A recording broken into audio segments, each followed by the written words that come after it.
Hey guys, welcome to the channel. Welcome to another video. The big breaking news coming out of Liverpool today regards Calvin Ramsay.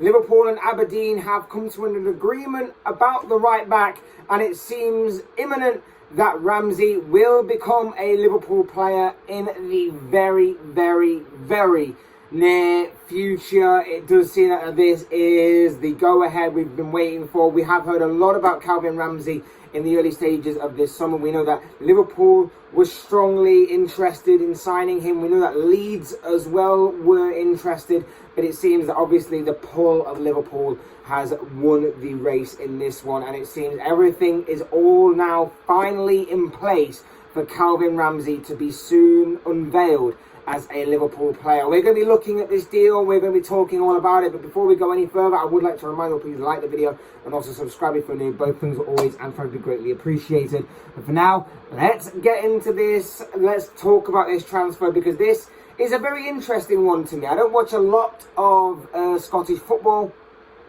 but I do a bit of research whenever I see that Liverpool are interested in a player.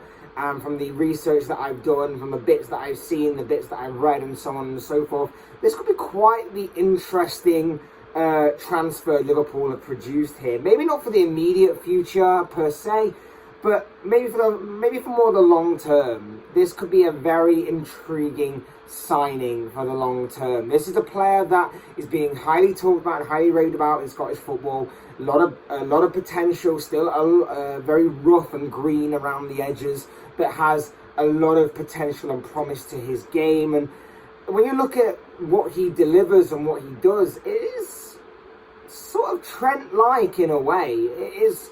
Obviously, I'm not comparing him directly to Trent, but some of the things that he does, and some of his ability, and some of the key attributes that he has and possesses, are sort of Trent Alexander-Arnold-like, which obviously would indicate as to why Liverpool were interested and why Liverpool would see him as a good fit for their squad. We've known for a while that Liverpool have been interested in a right back to back up Trent. We know that obviously Nico Williams just doesn't quite make the cut at Liverpool. We know that Joe Gomez has filled in this season as the backup right back at times, and whilst obviously Gomez has played very well in that position and can definitely do a job in there, I wouldn't say it's the most sustainable of backups to have. I wouldn't say that I would be fairly confident with Gomez in that role, game in, game out, should anything happen to Trent, of course.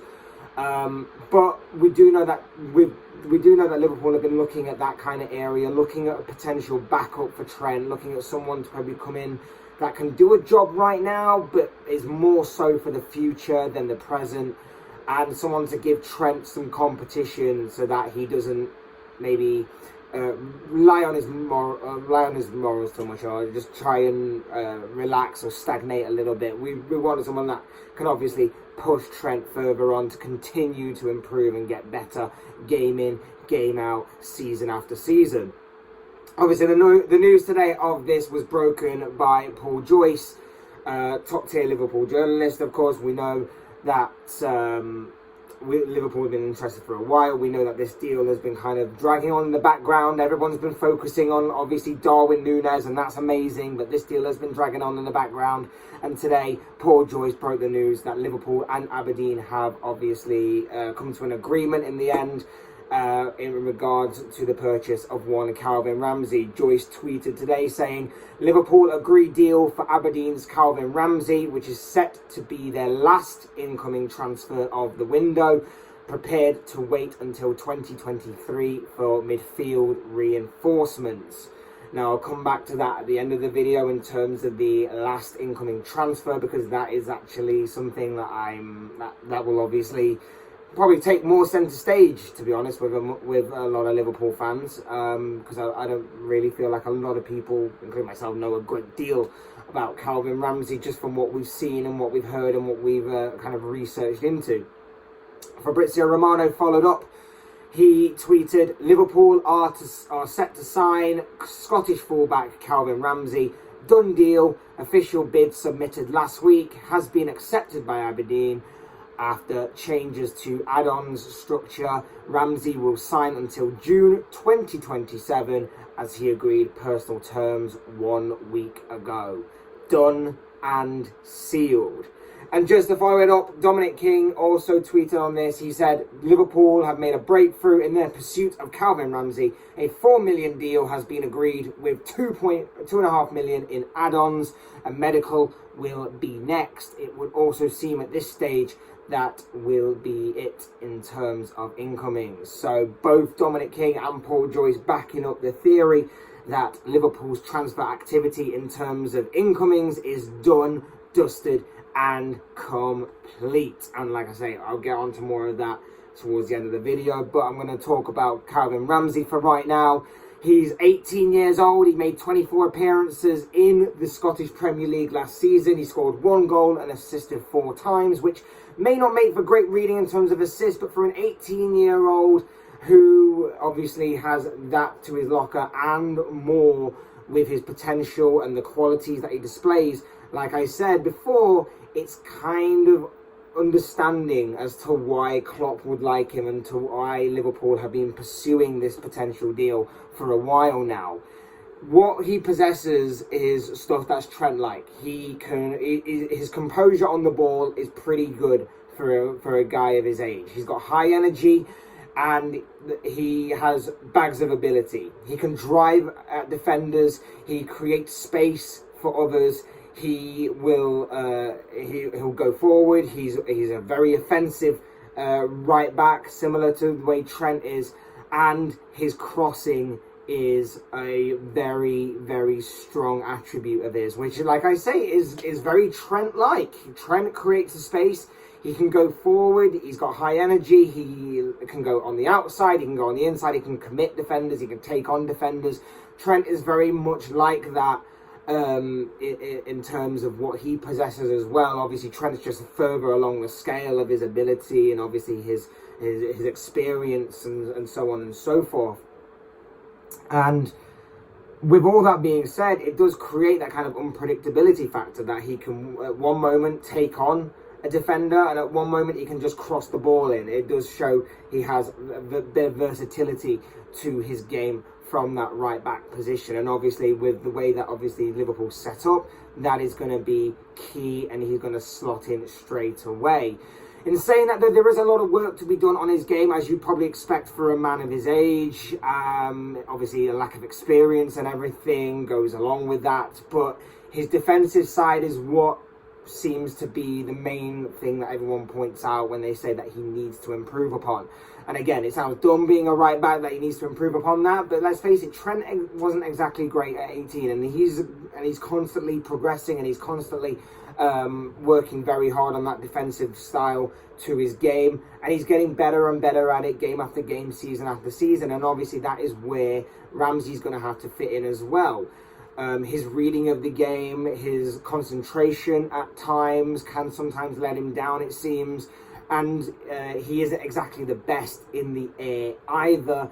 But all of these things, like I say, for a guy of his age are pretty positive and obviously can be worked upon a lot. And obviously playing with better players, we're playing under a better manager, playing in a better league is obviously going to be all of these things that come together and help Ramsay elevate his game.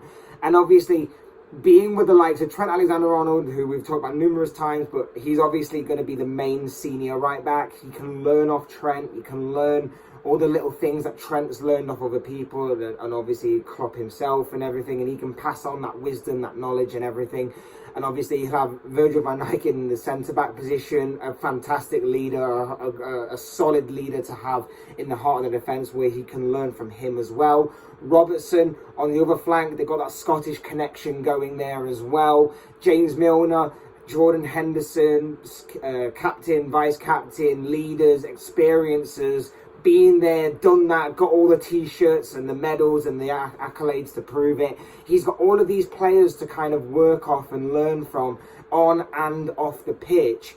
And as well as that, of course, he's coming into a dressing room, a squad that is obviously full of winners and has the experience of winning pretty much everything on everything that there is to offer in the game right now. and I think that is obviously going to be a good thing, and then hopefully it will rub off on him, and obviously he will probably add to that and write his name into Liverpool history, of course. But as well as obviously coming into that kind of squad with that mentality, that kind of experience and that knowledge, he's also coming into a squad that's obviously changing, and it's changing with obviously the kind of youth in that squad. They've got, Liverpool are refreshing their squad in terms of their age range. They've obviously bringing in players now that are of a similar age or of slightly older than the 18-year-old Calvin Ramsay. You think of the likes of Harvey Elliott, Curtis Jones, Fabio Carvalho, is just naming a few that are in and around that 18, 19, 20-year-old bracket.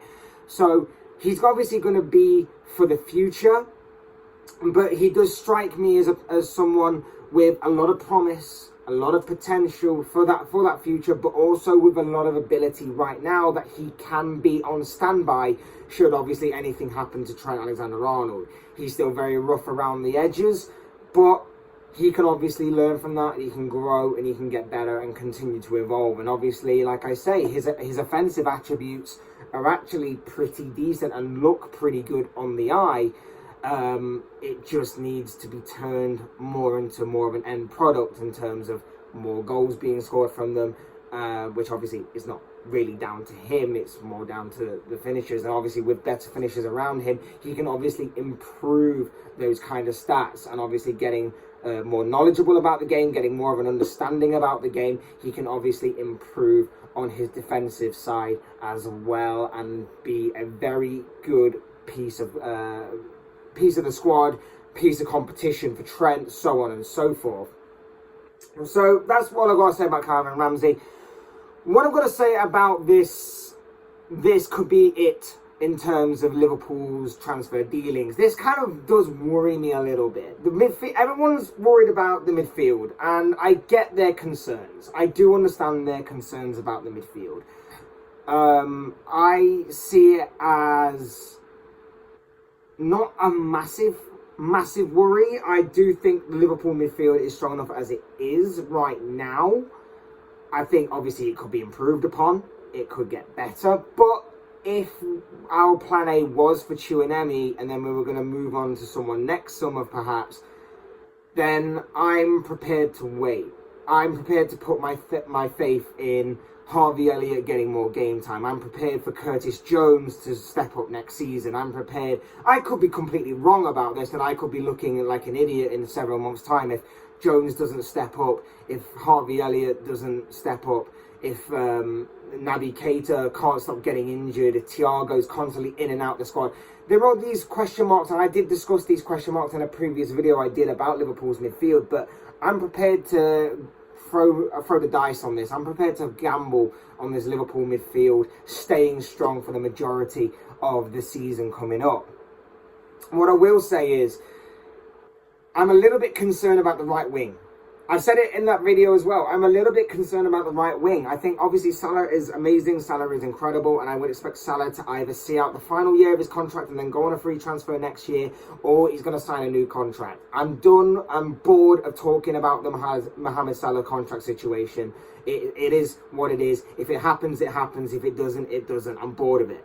But what I will say is that I would expect Salah to stay this season regardless of whether that gets sorted or not. But I don't rate the backup we have. I don't see Jota as being decent, as being a good right wing option. I think he can play there, and I think for one game it won't harm or whatever. But I just think it kind of upsets a little bit of the balance of the side. We don't know really where Fabio Carvalho is going to play. He can play on that right wing, but I think he's more dangerous in the centre. I get that, but I just think that maybe Liverpool not going for a right winger might be a little bit more cause for concern than maybe a midfielder right now. I think Liverpool have depth in midfield. Does that mean quality? Not exactly, but obviously they're players that know the system, that know how to play in that role and can obviously do a job. But I just think that right wing situation might be looking a little bit bare, especially when you consider that obviously Mane's leaving, Takumi Minamino's leaving, Divock Origi's already left. So that's 3 attacking players that you're missing. Firmino doesn't fill me with confidence playing on that right. Like I say, Jota doesn't exactly either. You could play Harvey Elliott out there because he has played there before. I don't know. There are some options out there that are sustainable, but if something does happen to Salah that's long term, and hopefully, fingers crossed, that doesn't happen, I just think that that right wing area might be left a little bit without quality cover. I think more than the midfield for right now. And let's face it, next season, if the plan is going to be Jude Bellingham, then I would wait for next season with what we have right now at our disposal. That might upset a lot of Liverpool fans, but that's just my personal opinion, that I would put my faith in this Liverpool midfield rather than a backup right wing. But as I always say, these are just the thoughts, comments, opinions, predictions, whatever you want to call it, of this guy. I want to know what you guys think. The main, obviously, point of this video was to talk about Calvin Ramsay, who is on the verge of completing his move from Aberdeen to Liverpool. What are your own thoughts, your comments, opinions, predictions, feelings, whatever you want to call it on this story? I'd love to read them all down in the comment section below, because I'm sure it'll make for interesting reading. Otherwise, hit that like button on the way out if you enjoyed the video. Subscribe if you're new or want to see more content like this. Both things are always and forever be greatly appreciated. And as always, thank you all for watching and listening. I've been Fletch. This has been another Fletch Talks video, and I will see you, speak to you all again soon in another video.